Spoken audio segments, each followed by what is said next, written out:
चैतन्य नित्यानंदो सहोदितो गौड़ोदयो पुष्पवंतो चित्तो संधो तमो नुदो पंचतत्वात्मकं कृष्णं भक्तरूप स्वरूपकं भक्तावतारं भक्ताख्यां नमामि भक्तशक्तिकम् जयतां सुरतो पंगोर्मम मते मत सर्वस्व पदाम्भोजो राधा मदन मोहना श्रीमन रास रसारंभी वंशी वट तट स्थिता कर्शन वेणु स्वनेर गोपी गोपीनाथ प्रिय स्तुना आजानुलंबित भुजो कनकावतारो संकीर्तने कपितरो कमलायताक्षो विश्वम्भरो द्विजभरो दुग्धर्म पारो वंदे जगत्प्रियकरो करुणावतारो वंदे जगत्प्रियकरो करुणावतारो कृष्ण वर्ण तुषा कृष्ण सांगोपांगस्त पार्षदम यज्ञे संकीर्तन प्रायेर यजन्ते हि सुमेधसाम् जय श्री कृष्ण चैतन्य प्रभु नित्यानंद श्री अद्वैत गदाधर शिवासादि गौर भक्त वृंदा हरे कृष्णा कृष्णा कृष्णा हरे हरे हरे रामा राम राम हरे हरे हरे कृष्णा कृष्णा कृष्णा हरे हरे हरे रामा राम राम हरे हरे गुरुवे गौरचंद्राय राधिकाय तदालये कृष्णाय कृष्ण भक्ताय तद्भक्ताय नमो नमः नमो महावदन्याय कृष्ण प्रेम प्रदायते कृष्णाय कृष्ण चैतन्य नामने गौरत्से नमः श्री श्री चैतन्य चरितामृत की जय श्री श्री गौर पूर्णिमा महा महोत्सव की जय श्री श्री चैतन्य महाप्रभु की जय पंच तत्व की जय मायापुर गौर प्रेमानंदे हरि हरि बोल। हम लोग चैतन्य चरितामृत पढ़ रहे हैं और चैतन्य चरितामृत जो ये रीडिंग सेशन है इसमें आप सभी का स्वागत है। तो कल हमने गुरु तत्व के बारे में बात करी थी। तो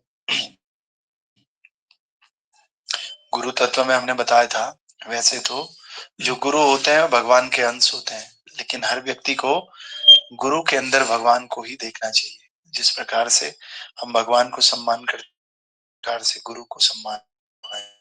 कल का हमारा डिस्कशन था और आज चैतन्य चरितामृत आदि लीला और अध्याय संख्या फर्स्ट पहला अध्याय हम पढ़ रहे हैं और इस पहले अध्याय में गुरु कृष्ण रूप है शास्त्रेर प्रमाण गुरु रूपे कृष्ण कृपा करे न भक्तगान। ये हमने कल पढ़ा था कि समस्त प्रमाणिक शास्त्रों के अनुसार या शास्त्रों के मत के अनुसार गुरु और कृष्ण अभिन्न होते हैं। गुरु और कृष्ण दोनों एक ही होते हैं। भगवान कृष्ण गुरु के रूप में भक्तों का उद्धार करते हैं, ये भी हमने कहा था। अगर हमें भगवान को देखना है, कहीं पर कोई पूछता है भगवान दिखते तो है नहीं, कहाँ दिखते, तो आप बोलना भगवान गुरु के रूप में दिखते हैं और गुरु के रूप में आकर के ये भगवान हमारा उद्धार करते हैं। और आज हम 46 श्लोक पढ़ रहे हैं। आचार्य मां बीजानीयान मनियत कर चेत न मर्त्य बुद्धया सुएत सर्वदेव मयो गुरु। आचार्य मां बीजानीयान वमन्येत कर चेत न मर्त्य बुद्धया सुएत सर्वदेव मयो गुरु। गुरु की महिमा और ज्यादा कर रहे भगवान कह रहे हैं आचार्य को मेरा ही स्वरूप समझना चाहिए और किसी भी तरह से उसका अपमान नहीं करना चाहिए, उसे सामान्य व्यक्ति मानकर उसकी ईर्ष्या करनी चाहिए। के प्रतिनिधि होते हैं, गुरु के बारे में बताया जा रहा है। कोई भी गुरु है तो हमें उनका किसी भी तरह से अपमान नहीं करना है, गलती से भी अपमान नहीं करना है। और उन्हें सामान्य व्यक्ति तो मानना ही नहीं, और साथ ही साथ उनसे ईर्ष्या नहीं करनी है गुरु से। और क्यों नहीं करनी है? क्योंकि जितने भी देवता हैं, सभी देवताओं के प्रतिनिधि हमारे गुरु होते हैं। कोई भी देवता हमारी पूजा तब तक स्वीकार नहीं करते जब तक गुरु बीच में नहीं आते।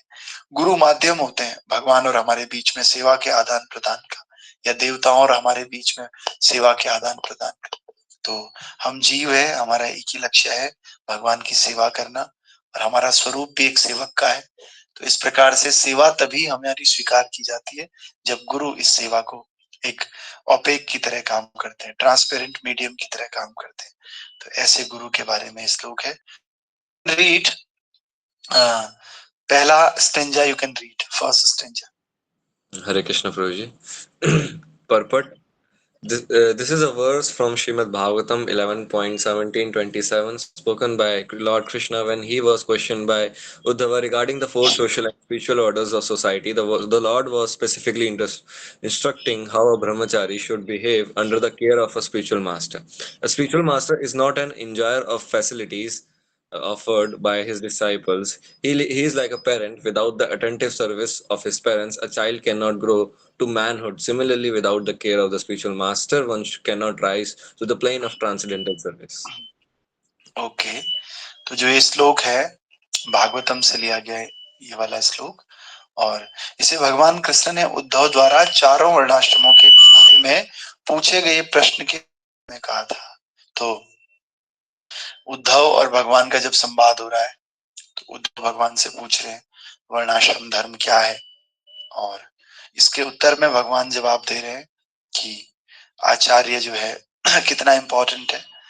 भगवान विशेष रूप से ये शिक्षा दे रहे हैं कि गुरु के संरक्षण में एक ब्रह्मचारी को कैसे आचरण करना चाहिए। जैसे एक छोटा बच्चा होता है, वो माँ बाप के प्रोटेक्शन में रहता है और पूरी तरह से माँ बाप पे डिपेंडेंट रहता है। उसी प्रकार से किसी भी आश्रम में ब्रह्मचारी गुरु पे पूरी तरह से समर्पित रहता है और गुरु के संरक्षण में रहता है। और गुरु क्या करता है? अपने शिष्यों द्वारा दी जाने वाली सुविधाओं का भोक्ता नहीं होता है। कोई बच्चे समझे कि नहीं, माँ बाप तो हमारा फायदा उठा रहे हैं, हम माँ बाप की इतनी सेवा करते हैं, ये माँ बाप हमारे फायदा उठा रहे हैं, ऐसा नहीं है। ये जो है, बच्चों को माँ बाप प्रोटेक्शन दे रहे हैं, लेकिन बच्चा मूर्खतावश क्या सोच रहा है कि नहीं, हम माँ बाप की इतनी सेवा कर रहे हैं, नहीं कर रहे। इसी प्रकार से जो गुरु है, गुरु शिष्यों की सुविधाओं को नहीं भोगना चाह रहा है, ये भोगता नहीं है। वो ये नहीं सोच रहा कि मेरे चेले बनेंगे और चेले बना के फिर मुझे सुविधाएं मिलेंगी, ऐसा नहीं सोचता है गुरु। वास्तव में गुरु उन शिष्यों का भरण पोषण कर रहा है, गुरु उन शिष्यों को शिक्षा दे रहा है, शिष्यों को बना रहा है। तो ये तो माता पिता के तुल्य होता है, गुरु माता पिता के जैसा ही होता है। और जिस प्रकार बच्चा माता पिता की सावधानी पूर्वक देख रेख के बिना बड़ा नहीं हो सकता। अगर बच्चे को माँ बाप देखे नहीं ना, सावधानी पूर्वक उसका केयर न करे, भरण पोषण न करे, तो बच्चा बड़ा हो ही नहीं सकता है। उसी प्रकार से हमें भी बड़ा होना है, लेकिन किसमें? हमें दिव्य सेवा के स्तर में ऊपर बढ़ना है, भक्ति में ऊपर बढ़ना है। हमें भक्ति में ऊपर केवल और केवल गुरु बढ़ा सकते हैं। गुरु की देख रेख के बिना हम भक्ति में ऊपर नहीं बढ़ सकते हैं। इसीलिए हम सबको गुरु की देख रेख में रहना चाहिए। नेक्स्ट स्टेंजा क्या है? Anyone can read. Hare Krishna Prabhuji. The spiritual master is the spiritual master is also called Acharya or a transcendental professor of spiritual science. The Manu Samhita 2.140 explains the duties of an Acharya, describing that a bona fide spiritual master accepts a charge of disciples, teaches them the Vedic knowledge with all its intricacies, and gives them their second birth. The ceremony performed to initiate a disciple into the study of spiritual science is called Upaniti, or the function that brings one nearer to the spiritual master. One who cannot be brought nearer to a spiritual master cannot have a sacred thread, and thus he is indicated to be a Shudra. The sacred thread on the body of a Brahman, Kshatriya, or a Vaishya is a symbol of initiation by the spiritual master. It is worth noting nothing it is worth nothing if one merely to boast of high parentage. The duty of the spiritual master is to initiate a disciple. The sacred thread ceremony And after this samskar or purificatory process, the spiritual master actually begins to teach the disciple about the Vedas. A person born a Shudra is not barred from such a spiritual initiation, provided he is approved by the spiritual master, who is duly authorized to award the disciple the right to be a Brahmin if he finds him perfectly qualified. In the Vayu Puran, an Acharya is defined as one who knows the import of all Vedic literatures, abides by their rules and regulations, and teaches his disciples to act in the same way. Okay, तो हमने देखा जिस तरह से बच्चा माँ बाप की देख रेख के बिना बड़ा नहीं हो सकता है, उसी प्रकार से हम भक्ति के स्तर में बिना गुरु के ऊपर नहीं बढ़ सकते हैं। सीधी सी बात है। अगर हमें भक्ति का सबसे ऊपर वाला स्तर चाहिए तो इसके लिए हमें स्पिरिचुअल मास्टर की आवश्यकता होती है। और प्रभुपाद जी तात्पर्य में कह रहे हैं कि गुरु को हम आचार्य भी कहते हैं। और आचार्य क्या होता है? आचार्य आध्यात्मिक विज्ञान का ट्रांसेंडेंटल प्रोफेसर होता है। जैसे हमारे स्कूल में प्रोफेसर है, उसी प्रकार से ये भी एक तरह के प्रोफेसर है। और मनु संहिता में भी गुरु के आदेशों का पालन हुआ है। गुरु के कर्तव्य को बताया गया है कि गुरु शिष्यों का भार अपने ऊपर लेता है और मूर्ख से मूर्ख या गूढ़ से गूढ़ वैदिक ज्ञान की शिक्षा देता है और उनको दूसरा जन्म देता है। आध्यात्मिक विज्ञान के अध्ययन के लिए शिष्य को दीक्षा देना उपनीति कहलाता है, जिसका अर्थ है वह संस्कार जो शिष्य के गुरु के समीप लाता है। जो गुरु के समीप नहीं लाया जा सकता है उसको जनेऊ नहीं दिया जा सकता है और इसीलिए वह शूद्र कहलाता है। ब्राह्मण, क्षत्रिय और वैश्य के शरीर पर जनेऊ का होना गुरु द्वारा दी गई दीक्षा का सूचक है। यदि इसे मात्र उच्च कुल में जन्म होने के दंभ का प्रदर्शन के लिए धारण किया जाता है तो यह व्यर्थ है। गुरु का धर्म है कि वह शिष्य को जनेऊ संस्कार के साथ दीक्षा भी दे। इस संस्कार अर्थात शुद्धि क्रिया के पश्चात गुरु वास्तव में शिष्य को वेदों की शिक्षा देना प्रारंभ करता है। जन्म से शूद्र को ऐसी दीक्षा देना वर्जित है यदि गुरु इसकी अनुमति दे, क्योंकि वह शिष्य को ब्राह्मण का अधिकार दे सकता है यदि वह उसे पूरी तरह योग्य समझे तो। वायु पुराण में भी आचार्य की परिभाषा इस प्रकार से दी गई। आचार्य कौन है? वो जो समस्त वैदिक साहित्य के सार को जाने, वेदों के अभिप्राय को व्याख्या करे और उनके विधि विधानों का पालन करके अपने शिष्यों को भी उसी तरह से कर्म करने का शिक्षा दे। तो ये गुरु का कर्तव्य है। गुरु क्या करता है? एक्चुअल में जब तक किसी का कोई गुरु नहीं है ना, तब तक वो शूद्र है। शूद्र की अवस्था से गुरु ऊपर उठाता है। गुरु जब इच्छा देता है, इच्छा के साथ अपनी दीक्षा देता है, दीक्षा के साथ ही उसे क्वालिफाइड बनाता है। जब तक कोई व्यक्ति गुरु से शिक्षा प्राप्त नहीं करता है, वो व्यक्ति तब तक योग्य नहीं होता है। और जब वो योग्य बन जाता है, गुरु उसको दीक्षा दे देते हैं, फिर वो योग्य हो जाता है और योग्य होकर के फिर वो सेवा करता है। लेकिन यहाँ पे प्रभुपाद जी कह रहे हैं कि केवल उच्च कुल का प्रदर्शन करने के लिए, ये सोचने के लिए, देखो मेरे पास जनेऊ है तो लोग सोचेंगे हाँ भाई ये बड़ा ब्राह्मण है, तो ऐसा करने के लिए ये अच्छी बात नहीं है। आपको गुरु के आदेशों का पालन करना है, शिक्षा लेना ज्यादा इंपॉर्टेंट है, उसके बाद आपको दीक्षा दिया जाता है। और शिष्य, गुरु कौन है? गुरु वही है जो अपने शिष्यों को शुद्ध भक्ति की शिक्षा दे। जब शुद्ध भक्ति की शिक्षा गुरु देता है अपने शिष्यों को तो वो गुरु कहलाता है। जब तक वो शुद्ध भक्ति की शिक्षा नहीं दे रहा है वो तब तक गुरु नहीं। और गुरु केवल असीम कृपा वश ही भगवान के रूप में प्रकट होते हैं। मैंने सीधे सीधे कहा था कि संसार में अगर आपको भगवान को प्राप्त करना है, देखना है भगवान कहाँ पर है, तो भगवान सीधे सीधे आपके गुरु में दिखते हैं। आपके गुरु ही भगवान का स्वरूप है। और अतएव आचार्य के आचरण में भगवान की दिव्य प्रेमा भक्ति के अतिरिक्त अन्य कार्यों का कोई स्थान नहीं होता है। आपको अपने गुरु की पहचान कैसे करनी है? बस एक ही तरीका है। कैसे पता चलेगा ये सच्चा गुरु है? दुनिया भर के ढोंगी लोग आजकल मार्केट में, तो how you can decide, how you can determine, how you can check. आप चेक कीजिए उस व्यक्ति की भगवान के प्रति कितनी आस्था है, भगवान के प्रति कितना गहरा संबंध है उस व्यक्ति का, और उसके आचरण में भगवान के लिए प्रेमा भक्ति कितनी, कितना प्रेम वो भगवान से करता है। तो जैसे आपको पता चलेगा इतना प्रेम करता है, आपको पता लग जाएगा ये गुरु बनने के लायक है। और इसी प्रकार वे परम सेवक भगवान होते हैं। ऐसे सुस्थिर भक्त की शरण ग्रहण करना श्रेयकर है, जो आश्रय विग्रह अर्थात शरण लेने योग्य ईश्वर का प्राकट्य कहलाता है। तो ऐसा गुरु, ऐसा व्यक्ति जो भगवान के प्रति पूरी तरह समर्पित है, भगवान के प्रति असीम प्रेम है जिसका, ऐसे व्यक्ति को गुरु बनाया जा सकता है। और ऐसे व्यक्ति में गुरु का दर्शन भी किया जाता है।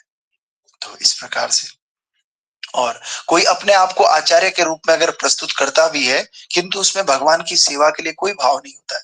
जैसे हमारे नित्यानंद प्रभु हैं, बलराम जी हैं, तो बलराम जी क्या करते हैं, भगवान की सेवा करते हैं, वो सेवक भगवान होते हैं, और सारे गुरु बलराम जी के प्रतिनिधि होते हैं। इसीलिए गुरु के अंदर सेवा भाव कितना है, उससे आपको पता चल जाएगा ये सच्चा गुरु है कि गुरु अगर केवल आराम करने की सोच रहा है और केवल चेले चाटों की सुविधाएं ले रहा है, जैसे ऊपर वाले स्टेंजा में हमने पढ़ा, प्रभुपाद जी कह रहे हैं गुरु कभी भी अपने शिष्यों द्वारा दी गई सुविधा का भोक्ता नहीं होता है, कि मेरे चेले बनेंगे और मुझे सुविधा देंगे, मैं बैठा रहूंगा, कोई मसाज करेगा, कोई पानी लेकर देगा, कोई खाना लेकर देगा, कोई गाड़ी चलाएगा, और मैं क्या करूंगा, मस्त बैठा रहूंगा। तो सुविधाओं का भोक्ता बनना ये गुरु नहीं है। गुरु असल में कौन है, गुरु वो है जो अपने शिष्यों को टेक केयर करता है, अपने शिष्यों की सुविधा के लिए आगे आता है, लीड करता है चीजों को, और जो हमेशा सेवा के भाव में रहता है, शिष्यों को भी इस भाव से देखता है कि ये शिष्यों की मैं सेवा कर रहा हूँ, ये भगवान के लोग हैं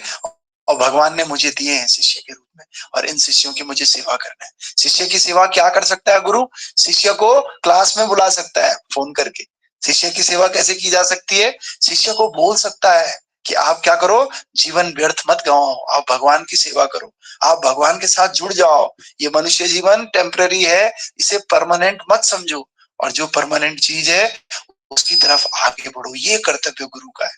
अगर गुरु ऐसा करता है तो वो सच्चा गुरु। लेकिन कोई गुरु बोलता है कोई बात नहीं, तुम क्या करो, इधर पैसे वैसे देते रहो, बीच बीच में गिफ्ट विफ्ट देते रहो, मेरी सेवा करते रहो, बस आपने माला किया नहीं किया कोई लेना देना नहीं इस बात से।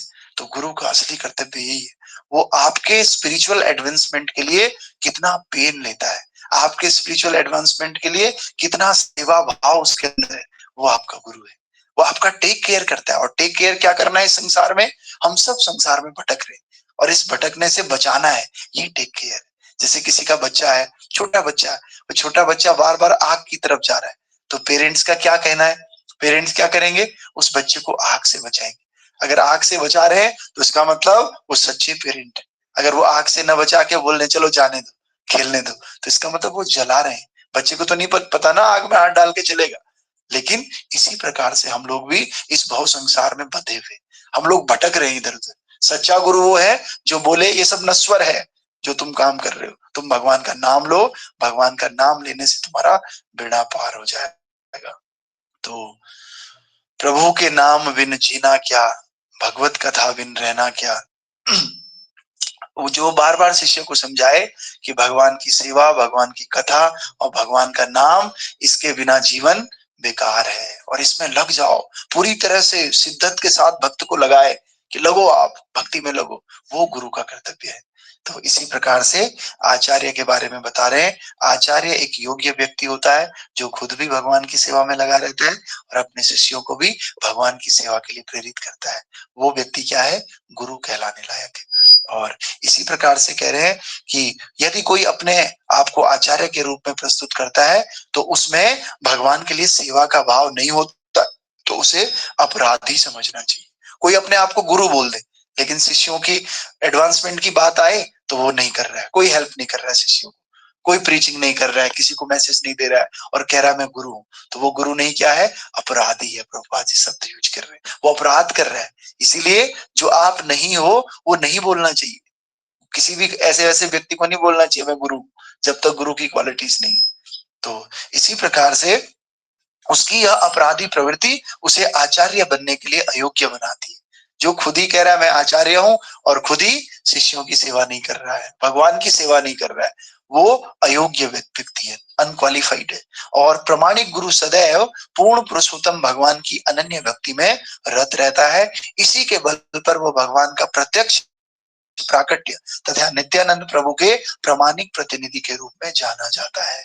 तो जो प्रामाणिक गुरु होगा वो भगवान की भक्ति में रत रहेगा हमेशा। और इसी प्रकार से जब कोई भी व्यक्ति भगवान की भक्ति में, आप ये देख लो कि कौन सा व्यक्ति बहुत प्रचार कर रहा है, पूरी तरह से अपना जीवन उसने कृष्ण की सेवा में समर्पित कर रखा है, वो गुरु है। और उस गुरु की शरण लेने से आप भगवत धाम जाएंगे निश्चित है। तो इसलिए ऐसे गुरु की शरण लेनी चाहिए, और वो गुरु नित्यानंद प्रभु का प्रतिनिधि है, रिप्रेजेंटेटिव है। और इसी के बल पर वो भगवान का प्रत्यक्ष प्राकट्य तथा श्री नित्यानंद प्रभु के प्रतिनिधि के रूप में जाना जा सकता है। ऐसा गुरु आचार्य देव कहलाता है। भौतिक लोग ईर्ष्यालु स्वभाव होने पर इंद्रिय तृप्ति की प्रवृत्ति से असंतुष्ट रहने के कारण प्रामाणिक आचार्य की आलोचना करते हैं, किंतु वस्तुतः प्रामाणिक आचार्य भगवान से अभिन्न होता है। अतएव ऐसे आचार्य से ईर्ष्या करने का अर्थ है स्वयं भगवान से ईर्ष्या करना। इससे दिव्य साक्षात्कार पर प्रतिकूल प्रभाव पड़ेगा। तो सबसे इंपॉर्टेंट बात है, पहले तो हमें किसी से भी ईर्ष्या नहीं करनी चाहिए, लेकिन ऐसे आचार्यों से तो बिल्कुल भी ईर्ष्या नहीं करनी चाहिए, क्योंकि ऐसे आचार्य भगवान के प्रतिनिधि होते हैं। अब सोचिए, हम किसी छोटे भक्त के प्रति भी ईर्ष्या करते हैं तो कहीं ना कहीं हम क्या कर रहे हैं, उसके गुरु के प्रति ईर्ष्या कर रहे हैं। उसके गुरु के प्रति कर रहे हैं मतलब उसके गुरु के प्रति भी ईर्ष्या कर रहे हैं, फिर उसके गुरु के प्रति ईर्ष्या कर रहे हैं मतलब भगवान के प्रति ईर्ष्या कर रहे हैं। तो अगर हम छोटे से जीव के प्रति भी ईर्ष्या कर रहे हैं ना, तो हम कहीं ना कहीं भगवान के प्रति ईर्ष्या कर रहे हैं, क्योंकि हर जीव के अंदर क्या है, भगवत तत्व है, भगवान का अंश है, आत्मा के रूप में विराजमान है। तो इसीलिए किसी से ईर्ष्या नहीं करनी चाहिए। शुरू कहां से करना है, अपने गुरु से। सबसे पहले गुरु से ईर्ष्या नहीं करनी, फिर गुरु के शिष्य से नहीं करनी है, गुरु के शिष्य से नहीं करनी है, शिष्य से नहीं करनी है, इस प्रकार से। और एक दिन ऐसा आएगा कि हम एक छोटे से जीव जो कि हमारे बराबर या हमसे भी कम भक्ति वाला है, हम उससे भी ईर्ष्या नहीं करेंगे एक दिन। और जिस दिन ऐसा दिन आएगा, हम गुरु बनने के लिए योग्य हो जाएंगे। गुरु बनने की यही योग्यता है, भगवान की सेवा में पूरी तरह से रत रहना, सेवा भाव सबसे ऊपरी स्तर का होना और किसी से ईर्ष्या न करना, सबको भगवान का ही समझना, सबको भगवान का सेवक समझ करके उनसे ईर्ष्या नहीं करना और उनकी सेवा करने की भावना होना। सबसे पूछना कि हाँ भाई, मैं आपकी क्या सेवा कर सकता हूँ, बस ये गुरु का कर्तव्य है। लेकिन अभी हम लोगों को समय लगेगा ये सब करने में। तो इस प्रकार से प्रभुपाद जी बहुत अच्छे से गुरु तत्व को समझा रहे हैं। हमने कल भी गुरु तत्व समझा, आज भी गुरु तत्व समझ रहे हैं। और इसी प्रकार से जो भौतिक व्यक्ति होते हैं ना, उनमें ऐसा स्वभाव नहीं होता है, लेकिन जब वो किसी दूसरे व्यक्ति में ऐसा स्वभाव देखते हैं तो वो उसकी आलोचना करते हैं। वो लोग जानते हैं बेसिकली कि ये स्वभाव क्या है, बहुत डिफिकल्ट है, हर किसी के अंदर नहीं होता, लेकिन आलोचना करते हैं। जैसे आपने देखा होगा, मान लिया दो व्यक्ति हैं, वो एक ही पोस्ट पे रहते हैं, एक ही पोस्ट के लिए, एक को पोस्ट मिल गई, दूसरी को पोस्ट नहीं मिली। एक को क्यों मिली, क्योंकि अच्छी क्वालिटीज है उसके अंदर, दूसरी के अंदर ऐसी क्वालिटीज नहीं है। दूसरी भी ऐसी क्वालिटीज लाना चाहता है लेकिन है नहीं, तो फिर वो क्या करेगा, उसकी आलोचना करेगा, क्रिटिसाइज करेगा। अरे नहीं यार, मुझे नहीं लगता, ऐसी है इनका हिसाब किताब, पता नहीं किसने बिठा दिया इनको गद्दी पे। समझ रहे हैं आप हमारी बात को? ऐसी आलोचना करता है। क्यों करता है? क्योंकि वो भी जानता है कि वो व्यक्ति के अंदर क्वालिटी समझ रहे हैं, और उसके अंदर नहीं है, इसलिए वो क्या कर रहा है, आलोचना कर रहा है। उसी प्रकार से हमें भी देखना होगा। और अतएव आचार्य से ईर्ष्या करने का अर्थ है भगवान से ईर्ष्या करना, और इससे दिव्य साक्षात्कार पर प्रतिकूल प्रभाव पड़ता है। जो भी व्यक्ति भगवान को प्राप्त करना चाहते हैं, भगवान का साक्षात्कार करना चाहते हैं, उस व्यक्ति के जीवन पर इसका बुरा असर पड़ता है। वो फिर भगवान को प्राप्त नहीं कर पाता है, भगवान को प्राप्त करना दूर, भगवान का साक्षात्कार भी नहीं कर पाता है ऐसा व्यक्ति। तो इसीलिए गुरु की बहुत महिमा है। तो गुरु की महिमा संतन दियो बताए, गुरु गुरु बिन लगत न मेल। गुरु की बहुत महिमा है, बहुत संतों ने गुरु की महिमा बताई। गुरु के बिना जीवन व्यर्थ है, और गुरु के बिना हम जैसे ऑक्सीजन चाहिए, पीने के लिए पानी चाहिए, गुरु के बिना भगवत भक्ति बिल्कुल भी नहीं हो सकती।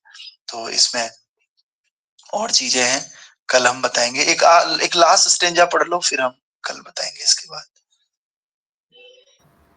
ये वास्तविक, ये वाला सबसे लास्ट, द रियल वैदिक philosophy. The real Vedic philosophy is Achintya Bheda Bhed Tattva, which establishes everything to be simultaneously one with and different from the personality of Godhead.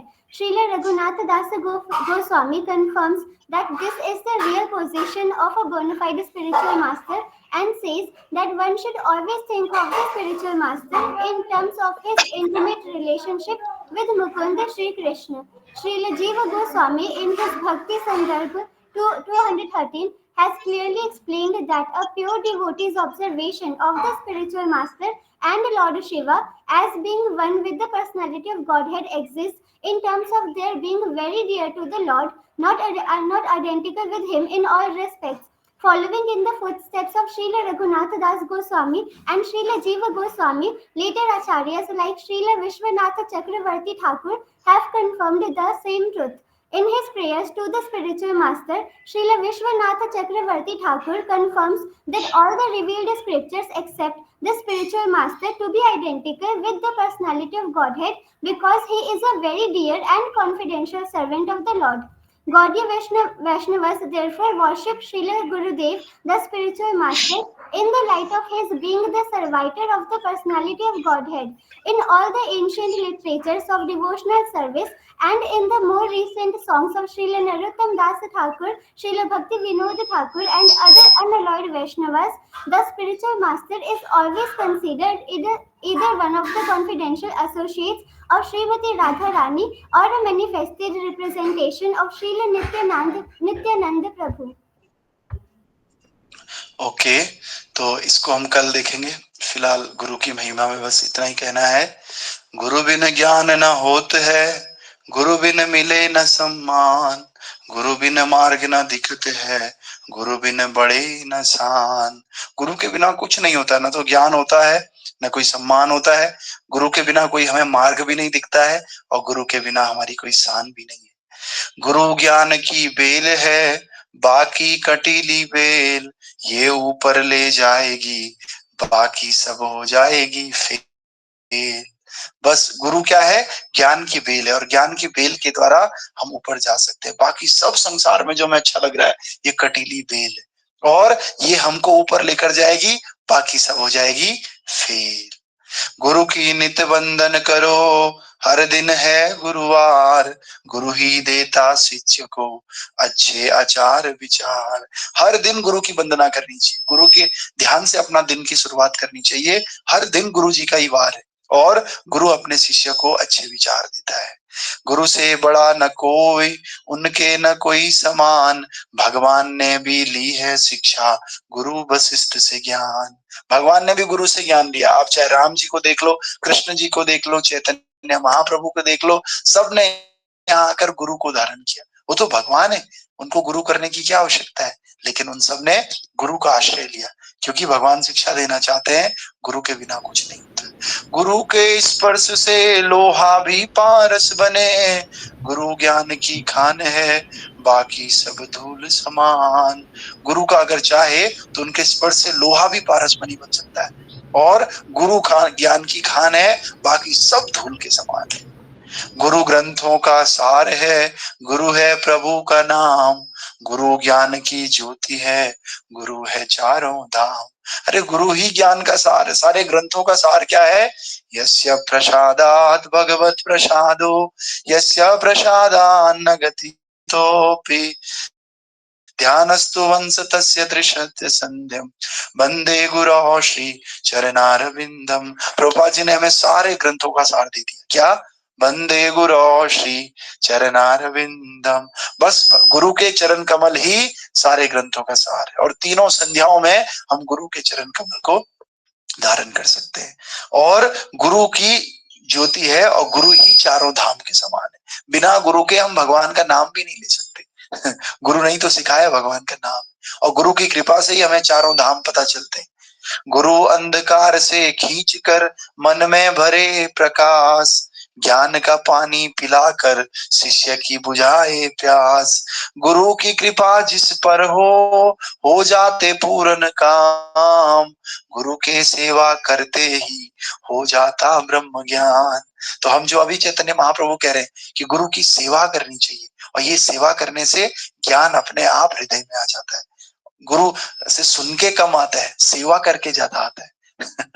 और गुरु सारे अंधकार को खींचकर हमारे मन में प्रकाश भर देता है और ज्ञान रूपी पानी हमें पिलाता है, पिला करके हमारी प्यास बुझाता है। क्योंकि बहुत जन्मों से हम प्यासे, हम नॉर्मल पानी तो पी लेते हैं, जूस भी पी लेते हैं, लेकिन जो ज्ञान का पानी है वो हमें केवल गुरु पिलाते हैं और असली शांति हमें तभी मिलती है। और गुरु की कृपा जिस पर हो जाती है उसके सारे काम पूरे हो जाते हैं, और गुरु के सेवा करने से ही हमें ब्रह्म ज्ञान मिलता है।